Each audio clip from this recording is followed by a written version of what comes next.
ও আর কালকে নাকি আপনাদের পরীক্ষা আছে অনেকের। আল্লাহ, যদি কোনো কারণে কারো রেজাল্ট খারাপ হয়, দায়ভার তো শিবিরের উপর চলে আসবে।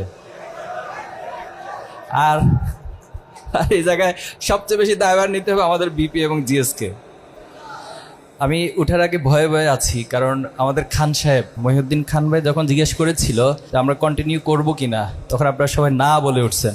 তো তখন থেকে আমি ভয়ে আছি যে আমি এখানে যাওয়াটা ঠিক হবে কিনা। এখন কি কন্টিনিউ করব? আচ্ছা, শুক্রিয়া। তো আল্লাহ শুক্রিয়া আদায় করছি আপনাদের সাথে আজকের এই প্রোগ্রামে সংযুক্ত হতে পেরেছি, এবং ঢাকা বিশ্ববিদ্যালয়কে ধন্যবাদ জানাচ্ছি চমৎকার আয়োজনের জন্য। সকাল থেকে আয়োজন হচ্ছে, সভাপতি অনেকটা ক্লান্ত মনে হচ্ছে ভাইকে। তো আলহামদুলিল্লাহ, সুন্দর আয়োজন। ইতিমধ্যে আপনাদের ক্যারিয়ার নিয়ে যথেষ্ট আলোচনা হয়েছে। আমাদের প্যানেলিস্ট যারা ছিলেন প্রত্যেকটা ইস্যুকে অ্যাড্রেস করছে, এবং আপনাদের কোশ্চেন আনসার সেশনেও যে বিষয়গুলো জানার ছিল, গ্যাপ ছিল, সেগুলো ওনারা আপনাদের সামনে তুলে ধরেছেন। তা আমি আপনাদেরকে একটা কোশ্চেন করতে চাই যে আমরা যদি ক্যারিয়ারের অর্থটা ধরি কোনো একটা জার্নি বা রেস, তো জার্নি বা রেসের একটা স্টার্টিং পয়েন্ট থাকে এবং একটা এন্ডিং পয়েন্ট থাকে। এখন কে কে বলতে পারবেন যে আসলে আমাদের এই স্টার্টিং পয়েন্টটা কোথায়? দেখি, হ্যাঁ একজন বলেন দেখি। হ্যাঁ বলুন। জন্ম থেকে। ওকে, এটার সাথে কারো ডিফার আছে, দ্বিমত আছে? সবাই একমত, জন্ম থেকে আমাদের স্টার্টিং পয়েন্ট। আমরা যদি একটু ইসলামিক পার্সপেক্টিভ থেকে দেখি, তাহলে আল্লাহ তাআলা যেটা বর্ণনা করেছেন যে আল্লাহ তাআলা আলমে আরোহাতে রুহের জগতে আমাদের রুহগুলোকে সৃষ্টি করেছেন, এবং সৃষ্টি করে তিনি বলেছিলেন যে আলাস্তু বিরব্বিকুম, আমি কি তোমাদের রব নই? তখন আমরা সকলে সেখানে বলেছিলাম যে বালা, অবশ্যই আপনি আমাদের রব। আমরা আল্লাহকে রব হিসেবে স্বীকৃতি দিয়েছি। এখন রব হিসেবে যখন স্বীকৃতি দিচ্ছি, তার বিপরীত পাশে যে শব্দটা, সেটা হচ্ছে আব্দ বা গোলাম, অর্থাৎ গোলামিত্ব, আত্মসমর্পণকারী। যেটা আমরা যদি মুসলিম বলি, মুসলিম মানে হচ্ছে আত্মসমর্পণকারী। আসলামতু লিরাব্বিল আলামিন, আমি আমার রবের কাছে আত্মসমর্পণ করলাম। এখন আরেকটা কোশ্চেন আপনাদেরকে করি, সেটা হলো যে এই পৃথিবীতে কি আমরা নিজের ইচ্ছায় এসেছি নাকি অন্য কারো ইচ্ছায় এসেছি? বলুন, নিজের ইচ্ছায় কে কে আসছেন এই দুনিয়াতে? আচ্ছা, বিষয়টা খুব কমপ্লেক্স মনে হয় না? আমরা কেউই আসলে নিজের ইচ্ছে পৃথিবীতে আসি নাই। তাহলে কার ইচ্ছে আসলাম এই পৃথিবীতে? সন্দেহ আছে? সন্দেহ নাই। তাহলে আল্লাহ তাআলার ইচ্ছে যদি আমরা পৃথিবীতে এসে থাকি, তাহলে আল্লাহ তাআলার একটা উদ্দেশ্য আছে কি নেই? আছে। এখন এই উদ্দেশ্যটা কে বলতে পারবেন যে আসলে আল্লাহ আমাদেরকে কেন পাঠাইছেন দুনিয়ায়? হ্যাঁ শুনি একজন। একমাত্র তার ইবাদত করার জন্য। আর কেউ বলবেন? পরীক্ষার জন্য। আর আর কালকে নাকি আপনাদের পরীক্ষা আছে অনেকের। আল্লাহ, যদি কোনো কারণে কারো রেজাল্ট খারাপ হয়, দায়ভার তো শিবিরের উপর চলে আসবে। আর এই জায়গায় সবচেয়ে বেশি দায়ভার নিতে হবে আমাদের বিপি এবং জিএসকে। তো ঠিক আছে, আমি সংক্ষেপে শেষ করছি। তাহলে দেখুন, আল্লাহ তাআলা যদি তার ইচ্ছে আমাদেরকে পাঠিয়ে থাকে, নিঃসন্দেহে পৃথিবীতে আমরা যত ইনভেনশন আছে, যত আবিষ্কার দেখি, প্রত্যেক আবিষ্কারক যাই তৈরি করে না কেন, সেটার একটা উদ্দেশ্য অবশ্যই থাকে। তাহলে আল্লাহ তাআলার অনেকগুলো উদ্দেশ্যের মধ্যে আমরা বেসিক কয়েকটা উদ্দেশ্য দেখতে পারি যে আল্লাহ তাআলা যেটা কোরআনে বলেছেন, ওয়ামা খলাকতুল জিন্না ওয়াল ইনসা ইল্লা লিয়াবুদুন, আমি মানুষ এবং জিনকে সৃষ্টি করেছি শুধুমাত্র আমার ইবাদত করার জন্য, আমার গোলামি করার জন্য। এখন এই ইবাদতের সংজ্ঞা অনেক ব্যাপ্তিময় একটা বিষয়, অনেক বড় একটা বিষয়। এটাকে যদি আমরা এক লাইনে নিয়ে আসি, সেটাও কোরআনে আল্লাহ তাআলা বলছে, মা আতাকুমুর রাসূল ফাখুযু ওয়া মা নাহাকুম আনহু ফান্তাহু, রাসূল তোমাদের কাছে যা উপস্থাপন করছে সেটা তোমরা গ্রহণ করো, আর রাসূল তোমাদেরকে যে কাজগুলো থেকে নিষেধ করেছেন সেটা থেকে তোমরা বিরত থাকো।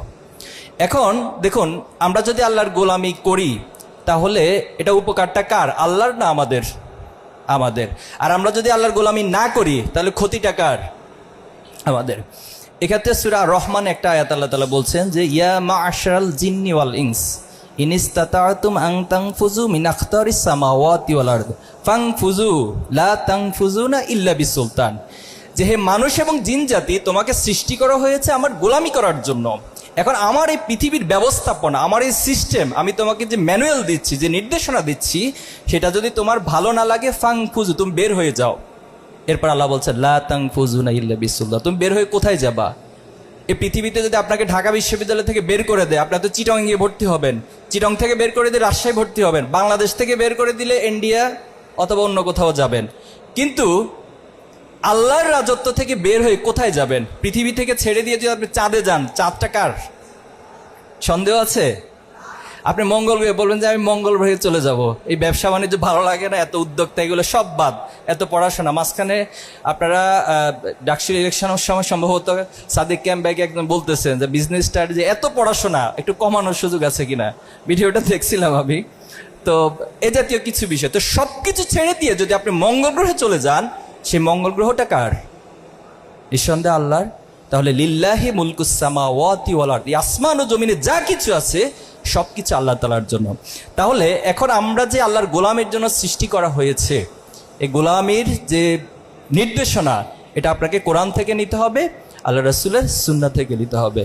জালিকাল কিতাবু লা রাইবা ফিহি, সেই কোরআন থেকে আপনাকে পড়তে হবে। একটু জানতে চাই, আপনাদের নিজেদের কাছে কোরআন সংরক্ষিত আছে কার কার? একটা কোরআন অর্থ সহ হোক অথবা অর্থ ছাড়া হোক, ইংলিশ হোক, ম্যাক্সিমামের কাছে আছে। ধন্যবাদ আপনাদেরকে। যাদের কাছে নাই, আমি ফরাদ ভাইকে অনুরোধ করব একটু যাদের কাছে নেই পৌঁছানোর ব্যবস্থা করবে ইনশাআল্লাহ। এখন আসেন, আমি সেকেন্ড যে বিষয়টা আপনাদেরকে বলতে চাই, যে আপনারা তো দুনিয়ার অনেক ব্যবসার কথা আজকে আলোচনা হয়েছে, আমরা কোরআনের একটা আয়াতকে যদি একটু সামনে রাখি, আল্লাহ তাআলা নিজে আমাদেরকে একটা ব্যবসায়ের অফার করছেন।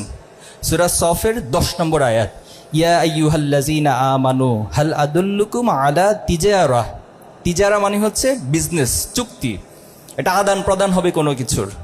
এখন এটার কাজ কি? এটার কাজ হচ্ছে তুনজিকুম মিন আযাবিন আলীম, তোমাদেরকে জাহান্নামের কঠিন আযাব থেকে এই ব্যবসাটা মুক্তি দিবে। এখন তোমাদের করণীয় কি? এই ব্যবসার জন্য করণীয় কি? করণীয় হচ্ছে তুমিনুনা বিল্লাহি ওয়া রাসূলিহি ওয়া তুজাহিদুনা ফি সাবিলিল্লাহি বিআমওয়ালিকুম ওয়া আনফুসিকুম।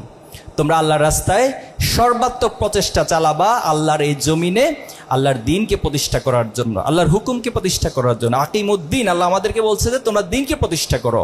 কেন দ্বীনকে প্রতিষ্ঠা করতে হবে? আমরা দেখেছি পৃথিবীতে যত মানবীয় মতবাদ এসেছে, তারা একটা গোলক ধাঁধা নিয়ে পৃথিবীবাসীর কাছে উপস্থাপিত হয়। এরপর দেখা যাচ্ছে তাদের হাত ধরে সেই গোলক ধাঁধার মতবাদ তারাই আবার নষ্ট করে, তারাই ভঙ্গ করে, তারা আবার নতুন আরেকটা মতবাদ নিয়ে আসে। তারা বলে যে আগে যা ছিল সব ভুল ছিল, নতুন করে আরেকটা মতবাদ দিয়ে আসা হয়। এরপরে পৃথিবীতে যদি আজকে দেখি যে পশ্চিমা যে সভ্যতা, তারা আমাদেরকে সভ্যতা শিখায়, তারা আমাদেরকে জ্ঞান বিজ্ঞানের উৎকর্ষতা শিখায়, তারা আমাদেরকে মানবতার সকল সবকগুলো এসে আমাদেরকে দেয়। হিউজ পরিমাণ মানবাধিকার সংগঠন তারা তৈরি করেছে। অথচ আমরা চাক্ষুষ দেখছি যে পৃথিবীতে মানবাধিকার যদি লঙ্ঘন হয়, সবচেয়ে বেশি তাদের হাত ধরে হচ্ছে। আজকে যদি ফিলিস্তিনের দিকে তাকান, এই নির্মম যে হত্যাকাণ্ড হচ্ছে, এর জন্য কারা দায়ী? এজন্য তো কোনো মুসলিম কান্ট্রি দায়ী নয়, এজন্য তো যারা সভ্যতার ধারক বাহক, মানবতার ধারক বাহক, তারা দায়ী। এজন্যই আল্লাহর পক্ষ থেকে আল্লাহ রাসূলকে যে দিন সহকারে পাঠানো হয়েছে, হুয়াল্লাযী আরসালা রাসূলাহু বিল হুদা ওয়া দীনিল হক লিইয়ুযহিরাহু আলা দীনি কুল্লি। সকল মতাদর্শের, এই মানবীয় মতাদর্শ মানুষকে আলটিমেট শান্তি দিতে পারে না, বরং সেখানে জাহিলিয়াতময় একটা সমাজকে আল্লাহ রাসূলুল্লাহ সাল্লাল্লাহু আলাইহি ওয়াসাল্লাম সে দিনে হক সহকারে এমনভাবে প্রতিষ্ঠিত করেছেন, সেটা সত্যিকার অর্থে একটা ন্যায় এবং ইনসাফের সমাজ হয়েছে, একটা বৈষম্যহীন সমাজ হয়েছে। সেখানে বৈষম্যহীন সমাজ ব্যবস্থার জন্য কাউকে আন্দোলন করতে হয় না, সেখানে বৈষম্যহীন সমাজ ব্যবস্থার জন্য আবু সাইদদেরকে জীবন দিতে হয় না, বরং সেখানে অটোমেটিকলি আল্লাহর পক্ষ থেকে পাঠানো যে ইনসাফ, সেই ইনসাফ প্রতিষ্ঠিত হয়। এখন আসেন, আমরা যদি এই ব্যবসা করতে চাই, তাহলে আমাদেরকে আল্লাহর প্রতি ঈমান আনয়ন করতে হবে এবং সর্বাত্মক প্রচেষ্টা চালাতে হবে। আর এর মধ্যে আল্লাহ তাআলার পক্ষ থেকে ঘোষণা হচ্ছে, আল্লাহ আমাদেরকে জাহান্নাম থেকে মুক্তি দিবেন। আমরা জাহান্নাম থেকে মুক্তি চাই? জান্নাতে যেতে চাই? জান্নাতে যদি যেতে চাই, তাহলে আল্লাহ নির্ধারিত যে বিধান, সেটা আমাদেরকে পালন করতে হবে। আমি সর্বশেষ পয়েন্ট বলে শেষ করছি। দেখুন, ঢাকা বিশ্ববিদ্যালয়ে আপনারা বিজনেস স্টাডিজ যে ফ্যাকাল্টি, এখানে চান্স পেয়েছেন, নিঃসন্দেহে এটা অনেক স্বপ্নের একটি জায়গা, অনেক শিক্ষার্থীর কাছে স্বপ্নের জায়গা। যে স্বপ্নের জায়গাতে আপনারা এসেছেন, এজন্য আল্লাহর কাছে অবশ্যই আপনার শুকরিয়া আদায় করেছেন। আল্লাহ নীতিমালা হচ্ছে, আপনি যত বেশি আল্লাহ শুকরিয়া আদায় করবেন, আল্লাহ আপনাকে আরো বাড়িয়ে দিবেন।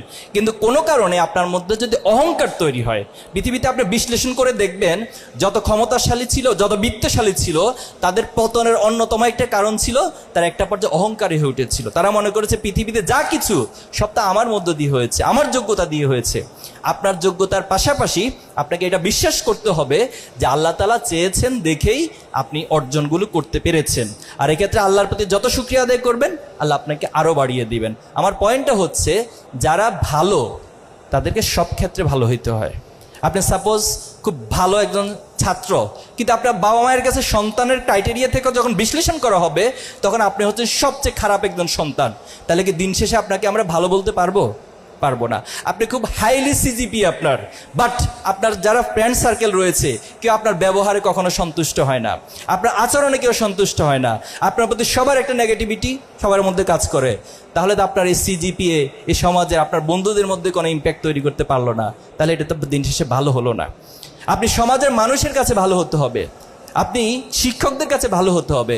এজন্য ছাত্র শিবির একটা বড় কনসেপ্ট হলো, ছাত্র শিবির যখন প্রতিষ্ঠিত হয়েছিল, তখন প্রতিষ্ঠাকালীন যারা আমাদের দায়িত্বশীল ছিলেন, তারা এই বক্তব্যটা সব জায়গায় দিতেন যে ছাত্র শিবির মানেই হচ্ছে একটা প্যাকেজ প্রোগ্রামের মধ্য দিয়ে তার একাডেমিক এক্সেলেন্সি, তার মোরাল এক্সেলেন্সি এবং সমাজের প্রতি তার যে কমিটমেন্ট, দায়বদ্ধতা, সব কিছুর মধ্য দিয়ে সে সব জায়গায় ভালো হবে। আমরা কি পারবো সে ভালোটা হতে?